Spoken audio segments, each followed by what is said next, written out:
Assalamualaikum warahmatullahi wabarakatuh.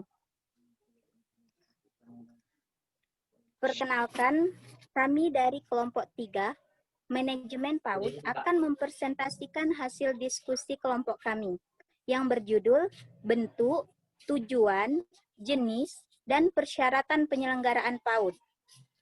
Perkenalkan, nama saya Rizka Aprilia sebagai moderator, kemudian Tira Helvianis sebagai pemateri, dan Febris Katiarani Dewi sebagai pemateri, kemudian Madina Agustina sebagai pemateri. Baiklah, itulah tadi perkenalan dari kelompok kami. Langsung saja, kami akan mempresentasikan hasil diskusi kelompok kami. Yang pertama akan dibacakan oleh Saudari Madina Agustina, yaitu bentuk. Kepada saudari kami persilakan. Terima kasih kepada moderator. Baiklah, saya akan menjelaskan tentang bentuk penyelenggaraan pendidikan anak usia dini. Nah, dalam Undang-Undang Nomor 20 Tahun 2003 tentang Sistem Pendidikan Nasional, dijelaskan pada pasal 28 tentang pendidikan anak usia dini dinyatakan bahwa yang pertama, diselenggarakan sebelum jenjang pendidikan dasar, dan yang kedua, diselenggarakan melalui jalur pendidikan formal, non-formal, dan atau informal. Yang ketiga, jalur pendidikan formal adalah TK, RA, atau bentuk lain yang sederajat. Yang keempat, jalur pendidikan non-formal, KB, TPA, atau bentuk lain yang sederajat. Yang kelima, jalur pendidikan informal adalah pendidikan keluarga atau pendidikan yang diselenggarakan oleh lingkungan. Yang kedua yaitu menurut Elviadi tahun 2019. Juga berpendapat bahwa penyelenggaraan pendidikan anak usia dini dapat dilakukan dalam bentuk jalur pendidikan formal, non-formal, dan informal. Penyelenggaraan PAUD jalur formal ditujukan bagi anak yang berusia 4-6 tahun, meliputi Taman Kanak-kanak atau TK, Raudatul Atfal RA, dan lembaga sejenis lainnya. Untuk PAUD pada jalur non-formal diselenggarakan oleh kelompok masyarakat atas kebutuhan dari masyarakat sendiri, meliputi Taman Penitipan Anak atau TPA yang melayani anak usia 0-2 tahun, kelompok bermain atau KB yang melayani anak 3-4 tahun.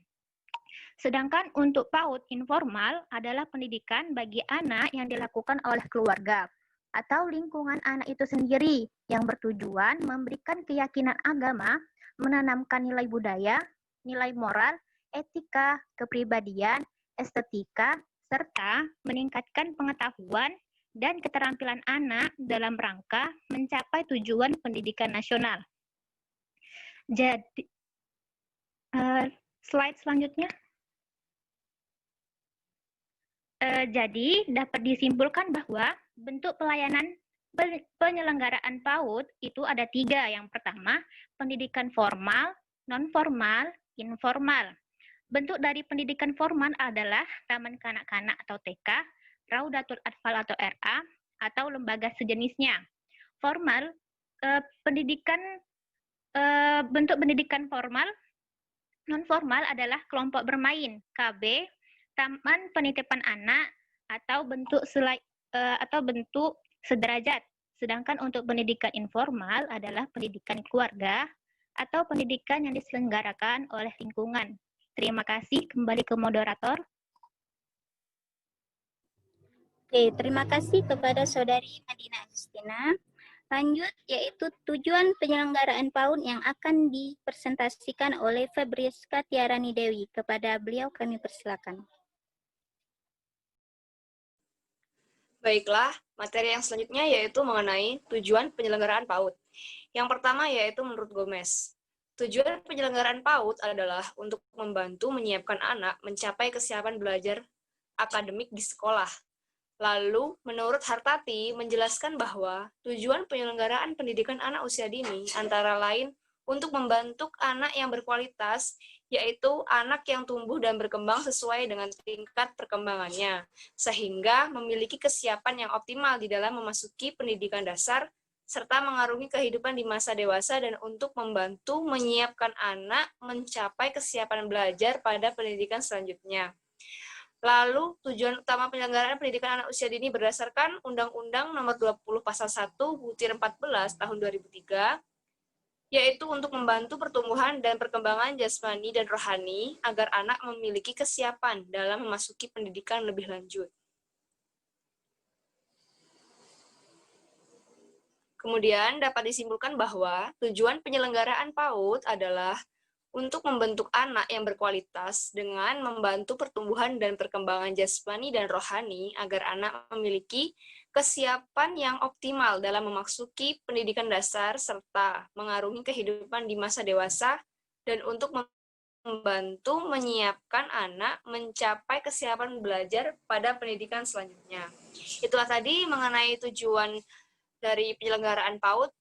Kembali kepada moderator. Oke, terima kasih kepada Saudari Priska Tiarani Dewi. Materinya selanjutnya yaitu jenis dan persyaratan penyelenggaraan PAUD yang akan disampaikan oleh Saudari Tira Helvianis. Kepada Saudari Tira Helvianis, kami persilakan. Oke, baiklah. Terima kasih kepada moderator. Di sini saya akan menjelaskan mengenai jenis penyelenggaraan PAUD.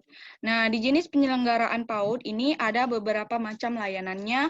Kelembagaan PAUD Indonesia itu menurut Undang-Undang Nomor 20 Tahun 2003 dalam Sistem Pendidikan Nasional.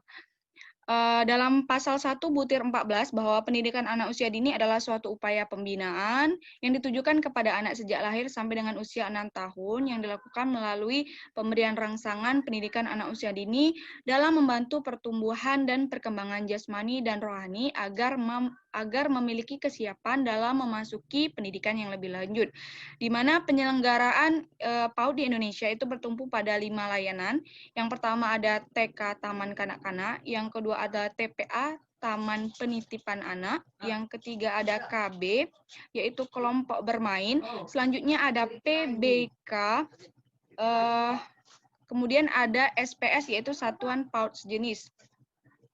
Yang pertama itu ada Taman Kanak-Kanak adalah bentuk satuan PAUD yang menyelenggarakan program bagi anak 4 sampai dengan usia 6 tahun secara lebih terstruktur. Yang kedua, KB atau kelompok bermain di sini itu yang menyelenggarakan program bagi anak usia 2 sampai 4 tahun dengan toleransi sampai dengan usia 6 tahun jika tempat tersebut itu tidak ada layanan TK-nya. Kemudian TPA Taman Penitipan Anak itu adalah bentuk satuan PAUD yang menyelenggarakan program pendidikan bagi anak usia 3 tahun sampai dengan 6 bulan. Kemudian SPS itu satuan PAUD sejenis, adalah bentuk layanan lainnya yang penyelenggaraannya itu dapat diintegrasikan dengan berbagai layanan anak usia dini seperti Posyandu, BKB, TPQ, ada SPS. Kemudian ada PAUD berbasis keluarga atau PBK. Di sini adalah bentuk layanan PAUD yang diselenggarakan di keluarga. Kemudian selanjutnya yakni mengenai persyaratan penyelenggaraan PAUD. Di sini menurut Kemendikbud nomor 146 tahun 2014, syarat-syaratnya itu adalah berupa pasal-pasal sebagai berikut. Yang pertama, ada pasal 1. Nah, di pasal 1 ini pendidikan anak usia dini ini disingkat dengan kita kenal dengan PAUD, merupakan suatu upaya pembinaan yang ditujukan kepada anak sejak lahir sampai dengan usia 6 tahun yang dilakukan melalui pemberian rangsangan pendidikan untuk membantu pertumbuhan dan perkembangan jasmani dan rohani agar anak memiliki kesiapan memasuki pendidikan yang lebih lanjut. Kemudian di pasal 2 ini mengenai layanan PAUD untuk usia sejak lahir sampai 6 tahun itu terdiri atas Taman Penitipan Anak dan juga ada SPS. Kemudian ada layanan PAUD untuk usia 2 sampai 4 tahun itu terdiri atas KB. Kemudian ada layanan PAUD untuk usia 4 sampai 6 tahun itu ada TK Raudatul Atfal ataupun BA Bustanul Atfal. Kemudian ada SPS yang tadi. Kemudian di pasal 3 itu meliputi kurikulum. Nah, kurikulum yang digunakan oleh PAUD itu adalah kurikulum 2013. Nah, di sini kurikulum 2013 2013 ini mengacu pada Standar Nasional Pendidikan Anak Usia Dini yang di dalamnya itu ada kerangka dasar kurikulum, ada struktur kurikulum, pedoman deteksi tumbuh kembang anak, pedoman pengembangan kurikulum tingkat satuan pendidikan, kemudian ada pedoman pembelajaran, penilaian, serta buku-buku panduan untuk pendidik. Kemudian di pasal 4, ini meliputi kompetensi yang akan dikembangkan. Di sini ada 4, ada kompetensi sikap spiritual, kompetensi sosial, kompetensi pengetahuan, dan kompetensi keterampilan. Kemudian di pasal 5 ini adalah struktur kurikulumnya. Nah, di sini mengembangkan 6 bidang pengembangan, ada nilai agama dan moral, ada fisik motorik, kognitif, bahasa, sosial, dan emosional, serta seni. Kemudian di pasal 7, nah, di pasal 7 ini adalah pembelajaran pada satuan PAUD itu sendiri. Nah, lama belajarnya itu berbeda-beda setiap jenjangnya. Yang pertama ada kelompok usia 2 tahun, itu lama belajarnya itu paling sedikit 120 menit per minggu. Kemudian ada kelompok usia 2-4 tahun, lama belajarnya itu paling sedikit seminggunya itu 360 menit. Kemudian di kelompok 4 sampai dengan 6 tahun, lama belajarnya itu paling sedikit 900 menit per minggu. Kemudian satuan PAUD yang kelompok usia 4 sampai 6 tahun itu tidak dapat melakukan pembelajaran 900 menit per minggu sebagaimana dimaksudkan pada ayat 2 tadi. Kemudian pengasuhan terprogram sebagaimana dimaksudkan pada ayat 3 itu merupakan kegiatan pengasuhan orang tua yang dibina dalam satuan PAUD. Mungkin itu saja yang dapat saya sampaikan. Kembali ke moderator. Oke, terima kasih kepada Saudari Tira Helvianis. Itulah tadi presentasi dari kelompok kami, itu kelompok 3 mengenai bentuk, tujuan, jenis, dan persyaratan penyelenggaraan PAUD.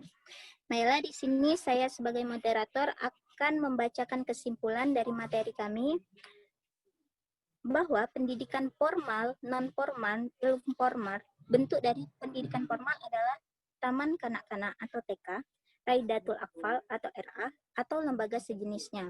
Kemudian pendidikan non-formal adalah kelompok bermain atau KB, taman penitipan anak atau TPA, atau bentuk lain yang sederajat. Sedangkan untuk pendidikan informal adalah pendidikan keluarga atau pendidikan yang diselenggarakan oleh lingkungan. Membentuk anak yang berkualitas dengan membantu pertumbuhan dan perkembangan jasmani dan rohani agar anak memiliki kesiapan yang optimal dalam memasuki pendidikan dasar serta mengarungi kehidupan di masa dewasa. Dan untuk membantu menyiapkan anak mencapai kesiapan belajar pada pendidikan selanjutnya. Penyelenggaraan PAUD di Indonesia bertumpu pada 5 layanan utama, yaitu yang pertama TK atau Taman Kanak-Kanak, yang kedua yaitu KB atau kelompok bermain, yang ketiga yaitu TPA atau Taman Penitipan Anak, dan yang keempat SPS atau Satuan PAUD Sejenis. Yang terakhir yaitu PAUD berbasis keluarga atau disingkat dengan PBK. Itulah tadi kesimpulan dari materi kita pada hari ini.